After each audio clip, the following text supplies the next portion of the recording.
Hey, what the hell is this? What? Who left crackers on my? Oh hell no! Somebody left. Hang on just a minute. This ain't no way. Oh, this is uncalled for. Oh no. Can you believe this? Somebody apparently came into my house and left these crackers on my counter. I think I've been, because I'm white, I think I've been a victim of a hate crime, folks. I don't know. This is just, this is ridiculous. I need to call the police. What do I need to do? That's, I don't know. It's just, oh, this is a lot to take in. Hang on a minute. I came in, and I was out, and I came back, and here's this thing of crackers sitting on my counter. I don't know where they came from. And the only thing I can figure, it had to have been somebody coming in and trying to send me some kind of hate crime message because I'm white. And they left some crackers on my counter. Hang on. Let me think this through a minute. Wait a minute. I don't know. Not really crackers. No. Okay, these are like little cheese chip things, man. These are delicious. Oh, wow. Okay. So, all right. Well, maybe somebody thought leaving these here would upset me. I don't know. Just give me a moment. Oh, wow. I'm still thinking maybe I should call the FBI in possibly to investigate this because you never can be too safe, right? These things are good though. Wait a minute, what the hell came into my house if this wasn't? You know what? I think I'll just screw it. Have good crackers. Wish you could have some. I want to try them. I don't know where they're from, but hey, they're good. Hey, I tell you what, I think I know what would be good with this. Give me 1 second, please. I'll be right back. It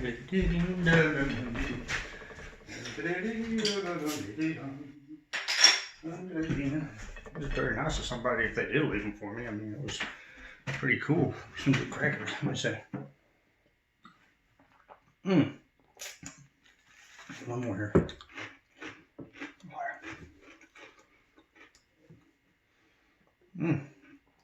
Oh yeah. I'll tell you what. I don't know how they got here, but even if somebody did bring these in trying to make me threatened or something. Thanks for the crackers, man. Hey, how you doing, folks? Tin Man here, and you may have seen the sign already. Does this sound familiar to anybody out there at this point? I'm just kind of curious. Yeah, this is another one of those. I was really trying my best to let it go, but they just keep going on with it. So I'm thinking to myself, hey, why not get my 2 cents worth in? Why not? And yeah, Bubba, the NASCAR thing with the whole rope, noose, whatever it was, the garage pull down rope. Yeah, Oh man, I tell you, I'm just kind of curious as to what it is that why people want to be such victims all the time. Why does somebody looking for a reason to be offended or intimidated or just want to be a victim? I don't understand that. I'll give you an example here. Let's just say, because everybody's going at this, I know I've seen several videos, everybody else has been kind of sharing their views on this and everything. I'm going to try it from this direction. Woo! Excuse me. Hypothetically, just for the sake of argument, just for the sake of let's just say,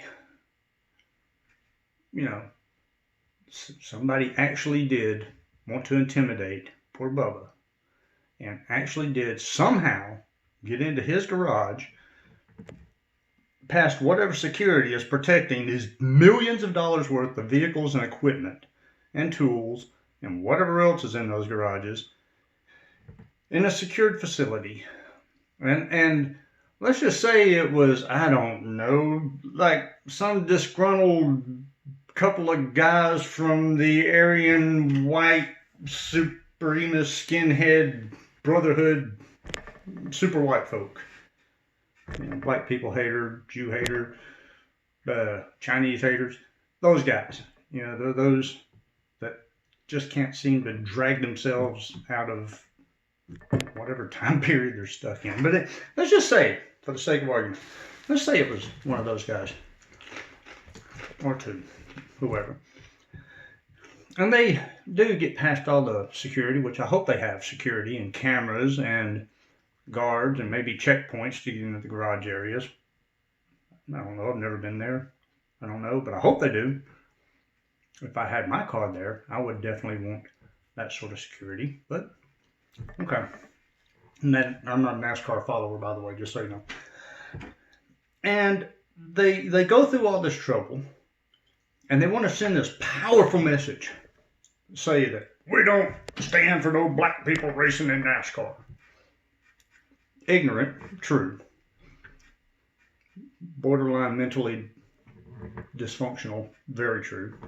Well, maybe not borderline, a little bit over it. But anyway. And they get in there, and they get in his garage, and obviously nobody's seen them, so they can pretty much do whatever they want to do at this point. Because whoever did it, supposedly did it, or was, you know, you know, they got in, got out, nobody knows. And their message that they're sending is to take and cut off a piece of rope from a garage door pull down and just leave it laying around the shop. Yeah, sure, there's a message for you. You know, never mind the fact that you could have brought anything you wanted in there, or you could have tampered with the vehicle in any way that you wanted, or just trashed the place, or, you know, since we're talking about these people that are so, you know, racist, you know, if they really wanted to intimidate him, even if you don't want to torch the place, at the very least, take a picture of a burning cross and sit it in the front seat of his vehicle. There's a message. Sit it in a prominent place so anybody who walks in can see it. Or more particularly, if you want to send a real message, you want him to see it, right? I would imagine. But no. That would have been, I guess, too offensive. So they just decided, yeah, let's cut a piece of rope off one of these garage door pull downs, because look, it's got a loop in there. You know, somebody could mistake that for a noose. And we'll just sit over here somewhere where somebody can find it. That's the message. Really? Come on. That's beyond laughable. But it gets better. Who found this?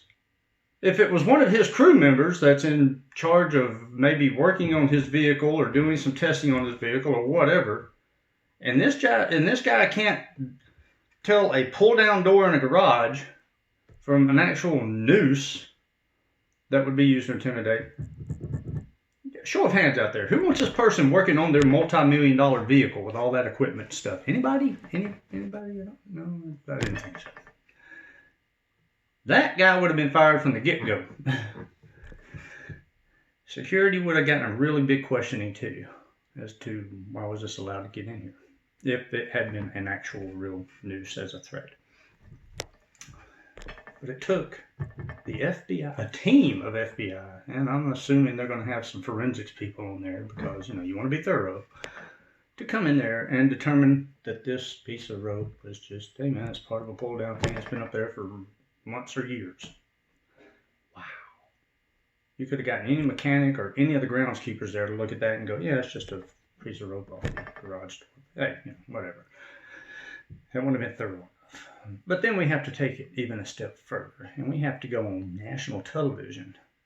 And you haven't even seen this rope yet, this noose, this intimidating noose.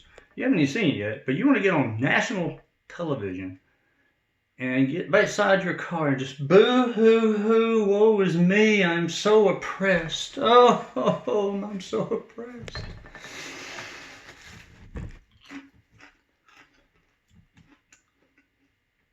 Well, guess what? You've just accomplished by doing that. You have put yourself out there to be a victim. I want to be a victim. If you do something like that, you want to be a victim. You have chronic victim syndrome. I think I might coin that. Chronic victim syndrome. I want to be a victim because I want to be everybody to look at me and feel sorry. And let me give you a hint, word of advice here. And this isn't just for Bubba or anybody else. It's for anybody. Anybody. I don't care who you are, what race, what color, what gender, what sexual preference, orientation you are. I don't care. You know what gives a bully his power? You do. You give a bully. A bully gets his power from you. If you don't give that bully that power, he's not going to be a bully anymore. You take that power from him. You know how you do that? And especially just in a case like this, when you don't have a direct threat standing right in front of you, and it's just somebody that's too cowardly to come up to your face and talk to you, but they're going to send a message. A couple of options here. One, simply ignore it. That piece of rope should have been trashed, forgotten about, not a word said about it. And if somebody had actually done it, they're going to be sitting around waiting for that. Oh, here he comes. He's going to come out and he's going to be all, why isn't he doing anything? Man, I left the rope right there. How could anybody miss it? It was right there. Maybe he hadn't found it yet. I'm just waiting another day or two. Somebody find it. There he comes. Here he comes. He's not reacting. What? I don't care. I want to have to send something better. Or just like, or if you do want to react to it, personally, if it had been me, kind of like these chips right here. Let's just say hypothetically somebody did come in here and leave these for me to intimidate me, and of course we both know that nobody left these. These are just prop. But let's just say somebody did. Well, my first concern, obviously, but who the hell had been in my house? That would be the only concern I had at that point. But say beyond that, even if I found out it was somebody for real coming here, and this is all they did, some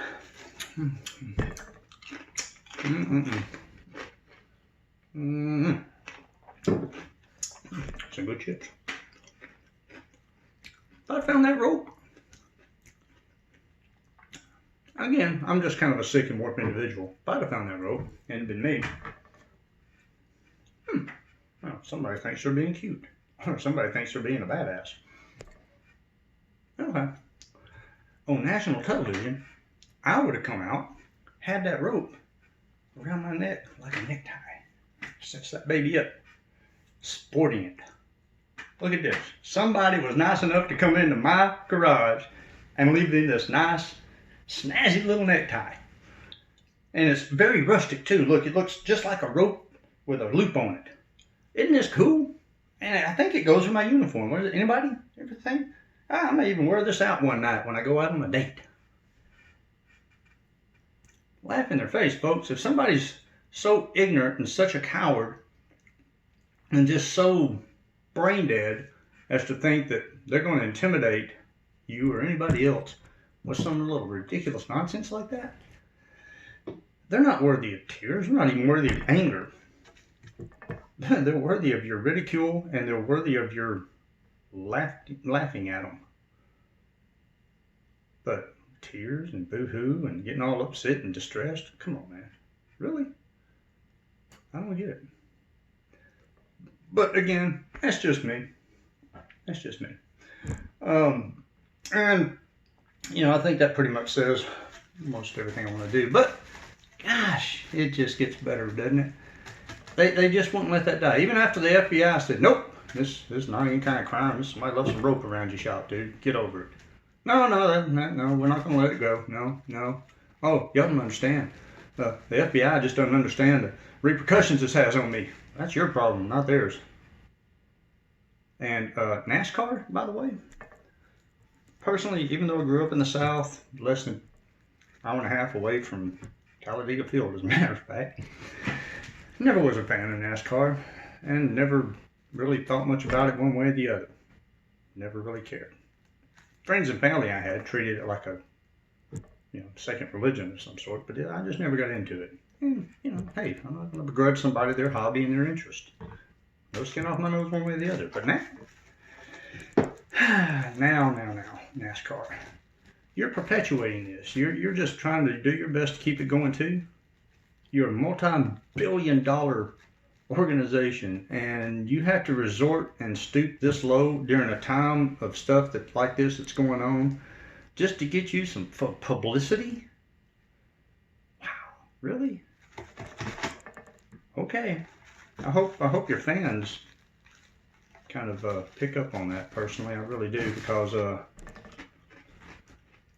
I never really cared about you one way or the other. Didn't really care, but now I would giggle myself silly until I pissed my pants if I were to hear on the news one day that NASCAR is slowly going down the drain and down the toilet.